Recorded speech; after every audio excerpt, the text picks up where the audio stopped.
Shri Venkateswara gold తాకట్టులో ఉన్న మీ బంగారాన్ని విడిపించి కొనబడును.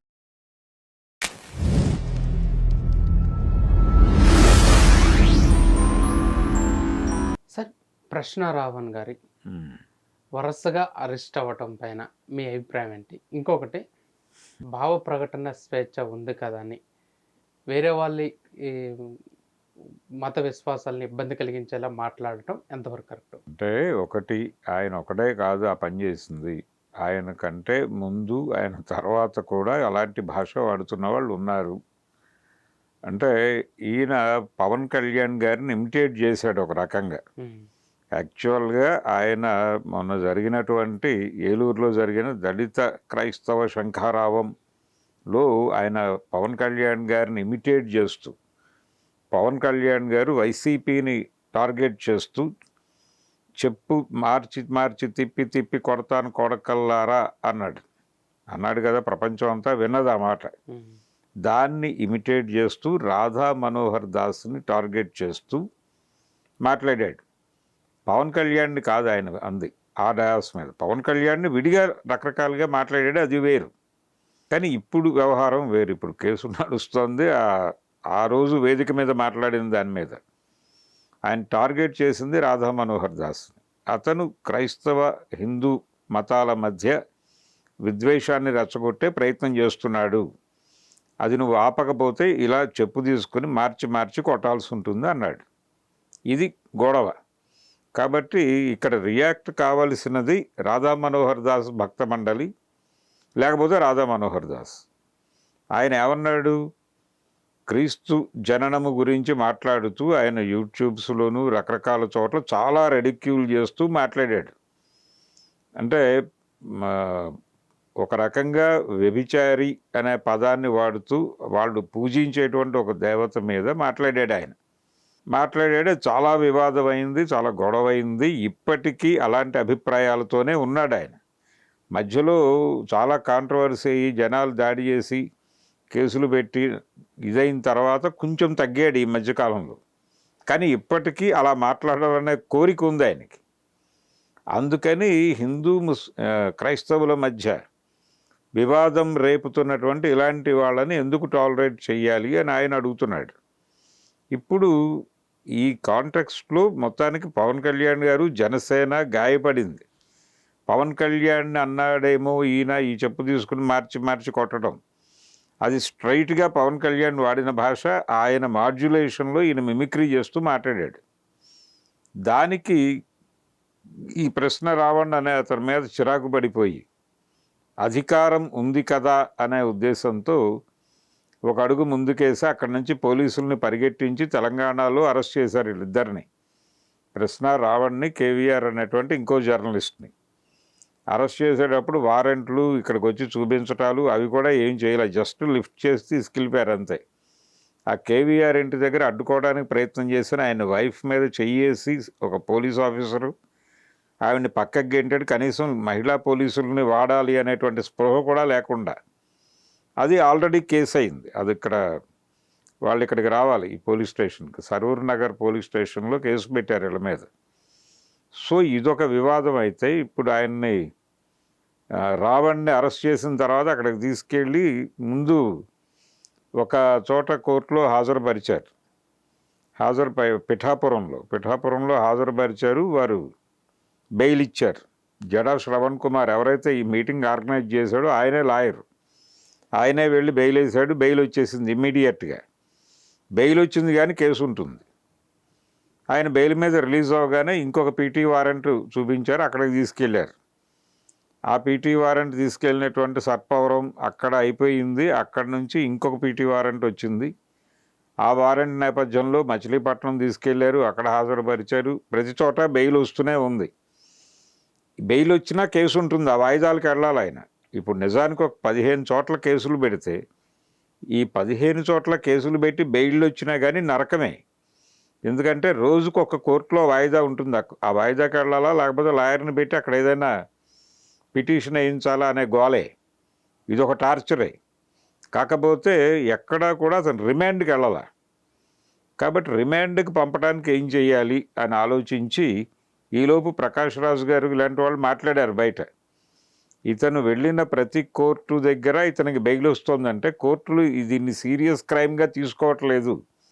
కానీ వీళ్ళు ఎందుకు దీన్ని సీరియస్ క్రైమ్గా ఎస్టాబ్లిష్ చేసి ఇన్ని స్టేషన్లో కేసులు పెడుతున్నారు అని చిరాకు పడ్డాడు ఆయన. కాబట్టి ఇతనికి రిమాండ్ వేయాలి అంటే కొంచెం బలమైన సెక్షన్ ఒకటి పెట్టాలి అనుకున్నారు వీళ్ళు. ఎవరు అనుకున్నారు? జన సైనికులు, జనసేన వీళ్ళు అనుకున్నారు. అనుకుని వచ్చిన ప్రెజర్లో నుంచి వారు హోమ్ డిపార్ట్మెంట్కి, పోలీసు వారికి ప్రెజర్ ఇచ్చి ఫైనల్గా ఉపా యాక్ట్ పెట్టించారు. ఏమిటి ఉపా? యుఏపిఏ అంటే ఏమిటి? ఇది ఒక రకంగా దేశ భద్రతకి ఇబ్బంది కలిగించే వాళ్ళ మీద పెట్టేటువంటి section. Unlawful activities prevention act. ఇది అన్లాఫుల్ యాక్ట్స్ అంటే చట్ట వ్యతిరేక కార్యక్రమాలకు పాల్పడేవాళ్ళు, యాంటీ కాన్స్టిట్యూషన్ వ్యవహరించేవాళ్ళు, వీళ్ళందరూ ఈ చట్ట పరిధిలోకి వస్తారు. ఇది ఉగ్రవాదుల్ని కట్టడి చేయటం కోసం తీసుకొచ్చిన చట్టం. గతంలో టాడా అని ఒక యాక్ట్ ఉండేది, తర్వాత అది తీసేసి పోటో అని ఒక యాక్ట్ తీసుకొచ్చారు. ఇప్పుడు అది కూడా లేదు. ఈ ఉగ్రవాదుల్ని కంట్రోల్ చేయడానికి ఒక ప్రత్యేకమైన ఆ రెండిట్లోనూ దొర్లినటువంటి లోపాలు లేని చట్టం ఒకటి తీసుకురావాలని వీళ్ళు ఈ యుఏపిఏ తీసుకొచ్చారు, యూపీఏ గవర్నమెంట్ వారు. కాబట్టి అకార్డింగ్ టు యుఏపిఏ ఆయన లోపలికి వెడితే, అంటే ఇప్పుడు రిమాండ్కి పంపించారు. రిమాండ్ 6 నెలల తర్వాత మాత్రమే బెయిల్ వస్తుంది. ప్రస్తుతానికి స్టేట్ గవర్నమెంట్ డీల్ చేస్తోంది. కానీ ఇతని కేసు ఏ క్షణమైనా ఎన్ఐఏ వాళ్ళకి అప్పచెపితే ఇంకొంచెం రిస్కుల్లో పడతాడు రావణ్. నిజానికి అంత దేశ విచ్ఛిన్నకరమైనటువంటి భావజాలం ఆయనేం మాట్లాడలేదు. దేశభక్తి లేదు అన్నాడు ఒక చోట, దాన్ని పట్టుకొచ్చి వాడారు. అంటే ఎందుకు ఈ సెక్షన్ పెట్టారు అంటానికి జస్టిఫికేషన్ కోసం. అలాగే ఆయన రామద్వేషి, ఆయన రాముడిని నమ్మడు. రాముడిని నమ్మకపోవడం కూడా ఇక్కడ తప్పే అనే వాతావరణం తీసుకొచ్చారు.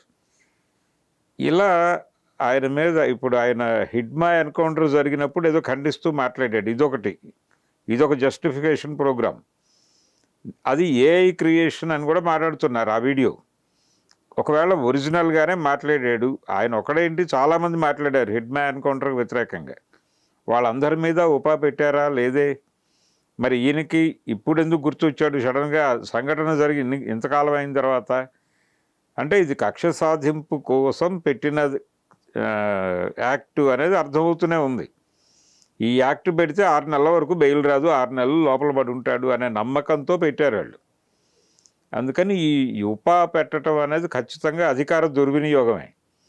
అలాగే ఉపాని కూడా దుర్వినియోగపరుస్తున్నారు వీళ్ళు. అలాంటి యాక్ట్లు ఎవరి మీద పడితే వాళ్ళ మీద పెట్టేసి వాళ్ళ స్థాయి పెంచేస్తే అలాగా ఆయన ఏదో ఇప్పుడు దేశంలో విచ్ఛిన్నకర శక్తిగా ఉన్నాడా, రావణ్ ఈ దేశం చీలిపోవాలని ఏమన్నా మాట్లాడాడా? ఇప్పుడు కాశ్మీర్లో చాలామంది మీద ఉపా పెట్టారు. తెలుగు రాష్ట్రాల్లో వరవరరావు గారి మీద ఉపా ఉంది, సాయిబాబా మీద ఉంది, ఇప్పుడు విరసం అధ్యక్షుడిగా ఉన్న అరసవెల్లి కృష్ణ గారి మీద ఉపా ఉంది, అనేక మంది మీద ఉపా ఉంది. అదేమి ఇప్పుడు ఈయన మీద మాత్రమే పెట్టిన సెక్షన్ ఏం కాదు, చాలా కాలంగా అది అమల్లో ఉంది. యూపీఏ గవర్నమెంట్ రూల్లోకి వచ్చిన తర్వాత ఉపా చట్టం కింద కేసు పెట్టించుకొని వాడు ఎవడూ లేడు. దాదాపుగా అందరి మీద కేసులు ఉన్నాయి. అయితే ఇందులో ఇది పెడితే 6 నెలల తర్వాత బెయిల్ వస్తుంది అనేది ఒక్కటే ఇబ్బందికరమైనటువంటి అంశం. ఆ ఇబ్బంది కలిగించడం కోసం పెట్టారు తప్ప అతనేదో ఉగ్రవాదు, దేశాన్ని చీల్చేసే ఐడియాలజీతో ఉన్నవాడు కాదు. ఆయన చట్టాన్ని గౌరవించే వ్యక్తే. కాకపోతే పవన్ కళ్యాణ్ ఇమిటేట్ చేస్తూ ఆయన మాట్లాడినది, అలాగే ఆయన వాడుతున్నటువంటి భాష, దీనికి సంబంధించి ఏదైనా అభ్యంతరం ఉంటే అది చెప్పచ్చు. ఇప్పుడు ఆయన తెలుగుదేశానికి చెందిన అనంతపురం జిల్లాకు చెందిన ఒక ఎమ్మెల్యే ఉన్నాడు. ఆయన చాలా ఓపెన్గా చాలా బూతులు మాట్లాడాడు మొన్న ఒక ప్రెస్ మీట్ పెట్టి. మరి ఆయన మీద ఎంఎస్ రాజు, ఆయన మీద ఎందుకు ఉపా పెట్టరు? ఒకవేళ లాంగ్వేజే ఉపా పెట్టడానికి కారణం అయి ఉంటే ఆయన మీద పెట్టచ్చు. అలాగే మతాల మధ్య విద్వేషాలు రెచ్చగొట్టేలాగా మాట్లాడింది రాధా మనోహర్ దాస్ ఒక్కడే కాదు. ఈ తిరుమల లడ్డు ఎపిసోడ్లో పవన్ కళ్యాణ్ గారు, చంద్రబాబు గారు కూడా అలాగే మాట్లాడారు. మరి వారి మీద కూడా ఎవరు కేసులు పెట్టలేదు కదా. అంటే వాళ్ళ మీద కేసులు పెట్టలేదు కాబట్టి వాళ్ళు అద్భుతాలు మాట్లాడారని కాదు, ఈయన మీద కేసు పెట్టారు కాబట్టి ఈయన ఏదో దుర్మార్గం మాట్లాడాడని కాదు.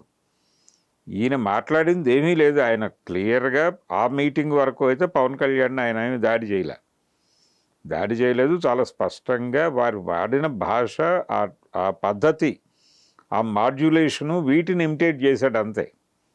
అంత మాత్రానికే మీరు పెట్టేసి ఆయన ఏదో అంతర్జాతీయ తీవ్రవాది లెవెల్లో ఫోకస్ చేస్తే ఇంకా రాజ్యాంగాన్ని ఎవరు నమ్మాలి? ఆ రాజ్యాంగం ఉండదు అనే విషయం అందరికీ తెలుసు. అలాగూ భవిష్యత్తులో ఆ రాజ్యాంగాన్ని ఏదో పద్ధతిలో పక్కకి జరిపి వాళ్ళు అనుకున్న రాజ్యాంగం తీసుకొస్తారు. కానీ ఈ లోపల ఈ వేధింపులు ఏమిటి జనాలని? అవసరం ఉన్నా లేకపోయినా, అతను అంత పెద్ద క్రైమ్ చేసినా చేయకపోయినా, చిన్న నేరాన్నైనా పెద్ద చట్టంతో కొట్టాలి అన్నట్టుంది వీళ్ళ పద్ధతి. అందుకని అతని మీద, రావణ్ మీద పెట్టడం అనేది ఖచ్చితంగా అధికార దుర్వినియోగము. అది మాత్రమే కాదు, దుర్వినియోగం కూడా. అందుకని తెలుగుదేశం అధినాయకుడు చంద్రబాబు గారు కొంచెం దీన్ని పట్టించుకుని అక్కడ ఇది ప్రభుత్వ ప్రతిష్టకి భంగకరంగా మారకుండా చూసుకోవాల్సిన అవసరం అయితే ఉంది ఆయన.